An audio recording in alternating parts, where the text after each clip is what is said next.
দোকানে খেয়ে টাকা মেরে দিলে পরবর্তীতে সেই টাকা ফেরত দিতে হবে কিনা? দোকানে খেয়ে যদি টাকা মেরে দেন সেই টাকা আর ফেরত দিতে হবে না যদি দোকানদার আপনার বাবা হন।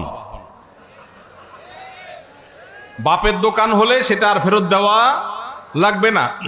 প্রশ্নটা যেহেতু এমন স্টাইলে করেছেন যে দোকানদারের খেয়ে মেরে দিলে আর টাকা দিতে হবে কিনা, আবদারটা মামুর বাড়ির টাইপের হয়ে গেল। এই জন্য উত্তরটাও সেরকম দিলাম যে দোকানটা যদি বাপের হয় আর আপনি ক্ষুধার্ত ছেলে হন তাহলে বাপের সম্পদ থেকে ছোট ছেলে হলে খেতে পারবেন। আবার যদি তাগড়া বড় বালেক ছেলে হয়ে যান তাহলে সেখানেও আপনাকে সেই টাকা দিতে হবে, মেরে খেতে পারবেন না। আমরা এতক্ষণ মানুষের হক সম্পর্কে আপনাদেরকে সতর্ক করার চেষ্টা করছিলাম কোরআন হাদিসের আলোকে। ভাইরা আমার, আমল অনেক বেশি করার দরকার নেই, অনেক বেশি ওয়াজ না শুনলেও চলবে, অনেক বেশি নফল আমল না করলেও চলবে, মানুষের হক মারবেন না কোনোদিন।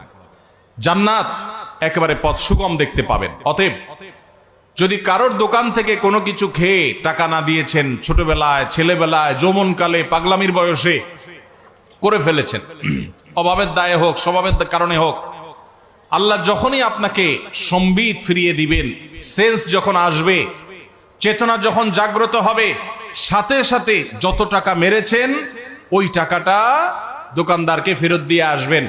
যদি স্বীকার করতে লজ্জা লাগে স্বীকার করার দরকার নেই, দোকানদারকে বলেন যে টাকাটা আপনি পাবেন, যেভাবে হোক রেখে দেন, অথবা যে কোনো ভাবে দোকানদারের ক্যাশে টাকা আপনি দিয়ে দেন, বাস দায়মুক্ত হয়ে যাবেন। আর যদি না দেন তাহলে কিয়ামতের ময়দানে এই দোকানদার আপনার সামনে দাঁড়ায় যাবে।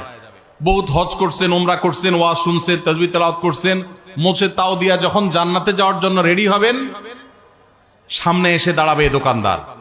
ও যে চা বিস্কুট খেয়ে চলে গেছে দাও নাই, এলাকার রাজনৈতিক নেতা ছিলা, খাইতে খাইতে সব বাকিতে লিখে রাখো লিখে রাখো লিখে রাখো বলতে বলতে খাতার পরে খাতা ভরাইছো, দেওয়ার নামগন্ধ ছিল না। নেতাকে তখন কিয়ামতের ময়দানে ঠিকই দাঁড় করানো হবে। এই নেতা বুড়া বয়সে হাজী সাহেব হয়ে গেছে, মসজিদ কমিটির সভাপতি সেক্রেটারি হয়ে গেছে, অনেক বেশি আমলদার হুজুর হয়ে গেছে, হজমরা এতেকাব বাইতুল্লাহ গিয়া নিয়মিত করে, দাঁড়াই শুভ্র সাদা হয়ে গেছে, কানতে কানতে দোয়া চোখের পানি ফেলে ভাষায় ভরা ফেলে, 2 পয়সার কোনো লাভ নাই। সমস্ত উলামা ইকরাম একমত, বান্দার হক যদি সে নষ্ট করে থাকে কিয়ামতের ময়দানে তাকে জবাবদিহি করতে হবে।